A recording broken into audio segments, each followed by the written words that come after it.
This was the first physical proof that the plane had indeed crashed, and its location was consistent with ocean current models showing that debris from the southern Indian Ocean would drift westward toward Africa. The discovery of the flaperon opened the floodgates.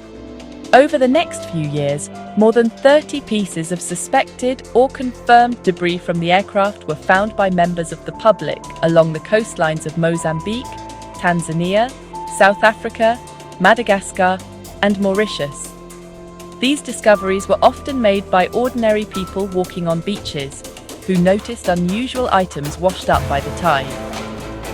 Each piece was like a small heartbreaking clue from a puzzle scattered across the ocean. The items included parts of the wing, a section of the cabin interior, and other fragments.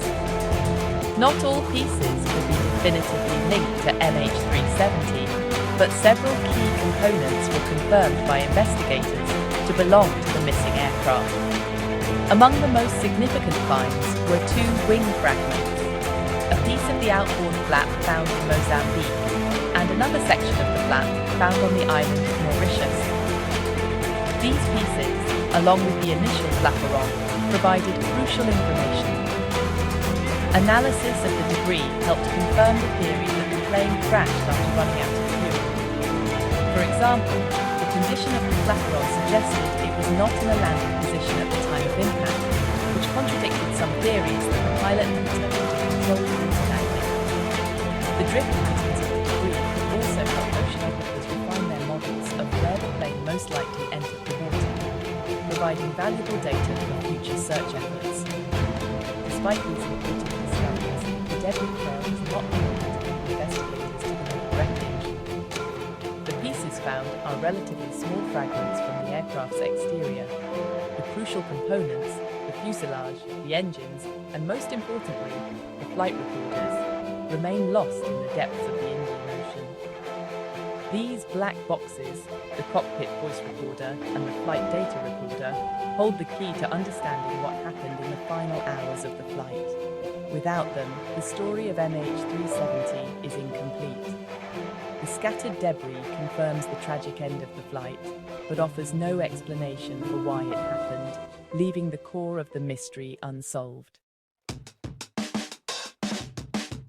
Behind the technical details of flight paths, satellite pings, and debris analysis lies the profound and enduring human tragedy of MH370. For the families and loved ones of the 239 people on board, the disappearance was not just a news headline. It was the beginning of a nightmare with no end. In the initial days, they gathered at airports in Kuala Lumpur and Beijing, clinging to hope and desperate for information. As days turned into weeks and weeks into years, that hope was replaced by a torturous uncertainty. The lack of clear answers or a final resting place for their loved ones has created a unique and prolonged form of grief, often described as ambiguous loss. They are trapped in a state of not knowing, unable to fully mourn or move on. The emotional toll on the families has been immense. They have had to navigate a storm of misinformation, conflicting reports, and baseless conspiracy theories, all while dealing with their personal devastation. Many have dedicated their lives to seeking the truth, forming support groups, and relentlessly pressuring governments and authorities to continue the search. They have organized vigils, held press conferences, and traveled the world to keep the memory of their loved ones alive and to demand accountability. For them, every new piece of debris and every announcement of a potential new search brings a painful mix of hope and dread. The desire for closure, to simply know what happened and to have a place to grieve, is a constant driving force. The mystery of MH370 has also had a profound impact on the public consciousness and the aviation industry as a whole. The disappearance of a modern jetliner in an age of constant connectivity seemed impossible. It exposed vulnerabilities in global flight tracking systems that many people assumed did not exist. In response, the aviation industry has implemented significant changes to prevent a similar event from happening again. New regulations now require commercial aircraft to report their position every 15 minutes and have tracking systems that cannot be manually disabled. Furthermore, new standards are being developed for flight recorders that can be ejected from the aircraft upon impact, making them easier to find in the event of a crash over water. The story of MH370 continues to captivate the world because it touches on fundamental human fears of the unknown and the loss of control. It is a stark reminder that despite our technological advancements, there are still parts of our world that are vast, remote, and capable of concealing even something as large as a Boeing 777. The faces of the passengers and crew, shared in news reports and by their families, serve as a constant reminder of the human element at the heart of this technical mystery. Their stories, their unfinished lives, are the reason the search for answers continues. The world watches and waits alongside the families, hoping that one day the silence from the southern Indian Ocean will finally be broken. The primary reason MH370 remains such a persistent mystery is the complete lack of direct evidence explaining the plane's diversion. Without the main wreckage and its flight recorders, investigators and experts are left with only a trail of circumstantial clues. The official investigation report, released in July 2018 by the Malaysian government, concluded that the plane's change of course was the result of deliberate manual inputs. However, the report could not definitively determine who was responsible or why they would have done it. It examined the backgrounds of the pilots and crew and found no red flags or evidence of malicious intent, leaving the human intervention theory frustratingly open-ended and unresolved. This information vacuum has allowed numerous theories to flourish, ranging from the plausible to the highly speculative. One of the most prominent theories focuses on the pilot, Captain Zahari Ahmad Shah, suggesting a murder-suicide scenario. Proponents of this theory point to flight simulator data recovered from his home, which included a plotted course into the southern Indian Ocean that was similar to the plane's presumed final path. However, investigators found no motive, and his family has always maintained his innocence, describing him as a dedicated family man and professional pilot. Another theory suggests a hijacking by an unknown party, perhaps a passenger or a stowaway, who took control of the plane for reasons that remain unclear. Other theories move away from malicious intent and consider the possibility of a catastrophic event on board that incapacitated the crew.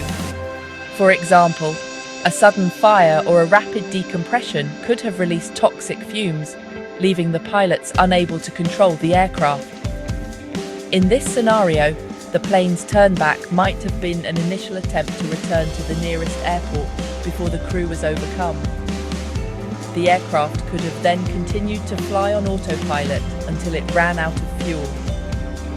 While this theory could explain the ghost flight, it doesn't fully account for the deliberate and sequential disabling of the communication systems, which seems to point back to human action rather than a purely mechanical or electrical failure.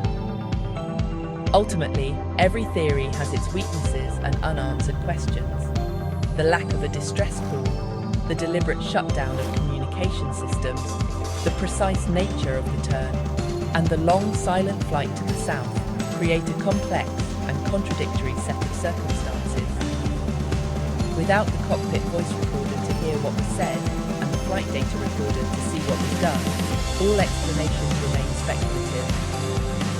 The plane's final resting place in the deep remote waters of the Indian Ocean is the main obstacle to finding these answers.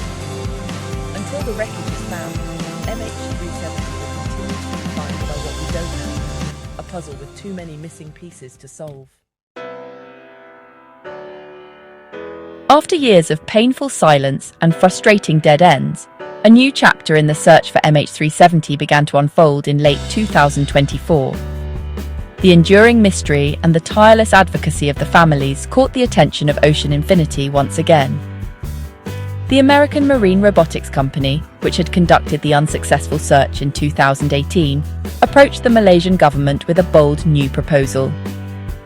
Armed with new data, refined scientific analysis of debris drift patterns, and even more advanced underwater search technology, the company offered to resume the hunt. Crucially, their proposal was once again on a no-find, no-fee basis, meaning they would only be paid if they successfully located the aircraft's wreckage. This offer removed the financial risk for the Malaysian government and provided a new glimmer of hope. In December 2024, Malaysia's Transport Minister, Anthony Loke, announced that the government had agreed in principle to this new search. The decision was met with cautious optimism and emotional relief from the families of the victims, who had campaigned relentlessly for the search to be reopened. The new contract, expected to be finalized in early 2025, would pay Ocean Infinity up to $70 million if it finds the plane. The renewed effort is set to target a new search area of approximately 15,000 square kilometers in the southern Indian Ocean. This specific zone was identified based on the latest scientific modeling and analysis, which has continued to evolve in the years since the last search ended. By February 2025, signs of progress were already visible. Ship tracking data showed that one of Ocean Infinity's advanced vessels, equipped with a fleet of autonomous underwater drones, had moved into the southern Indian Ocean, positioning itself near the proposed new search area. While the final contract had not yet been formally signed, the deployment indicated the company's serious commitment to starting the search as soon as possible, likely taking advantage of a favorable weather window between January and April 2025. This proactive move demonstrated a renewed sense of urgency and brought a tangible sense of momentum to the quest for answers after so many years of stagnation. The new search represents what could be the last and best chance to solve the mystery of MH370. Ocean Infinity's technology has advanced significantly since 2018, allowing for faster and more comprehensive scanning of the rugged underwater terrain. The company is confident that if the wreckage is within their new search zone, their equipment will find it. For the families, the media, and the millions of people around the world who have followed this story, the 2025 search is a focal point of immense hope. The prospect of finally locating the plane and its black boxes means that the truth, which has remained hidden for over a decade, may finally be within reach. Today, on October 8, 2025, more than 11 years have passed since Malaysia Airlines Flight MH370 disappeared from the sky. The mystery has become one of the most compelling and enduring of our time, a modern legend born from a real-world tragedy. The core questions that arose in the first few hours of its disappearance remain stubbornly unanswered. Why did the plane turn around? Who was in control? And what were their intentions? And most importantly, where is the final resting place of the 239 people who were on board? These questions have echoed through the years, fueling investigations, inspiring books and documentaries, and haunting the families who were left behind with no closure. The ongoing search by Ocean Infinity represents a powerful testament to the human spirit of perseverance and the refusal to give up in the face of overwhelming odds. It is driven not only by technological ambition, but also by a deep-seated moral imperative to provide answers to the families. Finding the wreckage would be more than just solving a technical puzzle. It would be an act of profound respect for the victims. It would allow for the recovery of their remains, providing a final resting place and allowing families to properly grieve. It would mean that their stories do not end with a question mark in the vast, empty expanse of the southern Indian Ocean. The flight recorders are the ultimate prize. If recovered and readable, the flight data recorder could detail every action taken in the cockpit, from the turning of a knob to the movement of the control column. It would show the plane's altitude, airspeed, and heading throughout its final mysterious journey. The cockpit voice recorder could provide the most crucial evidence of all: the sounds and voices from the flight deck. It could reveal conversations, alarms, or a chilling silence, finally confirming whether the plane's diversion was due to a hijacking, a pilot's deliberate act, or a catastrophic emergency that left the crew unable to communicate. Until that day comes, the legacy of MH370 will remain one of uncertainty and a painful, unanswered why. The search for the aircraft is a search for truth, a quest to bring light to one of the darkest moments in modern aviation history. It is a promise to the 239 souls on board that they will not be forgotten, and a commitment to their families that the world will not rest until it knows what happened on that fateful night. The hope is that the deep waters of the Indian Ocean will, at last, give up their secrets, providing the closure that has been sought for so long, and finally allowing the mystery of Flight MH370 to rest.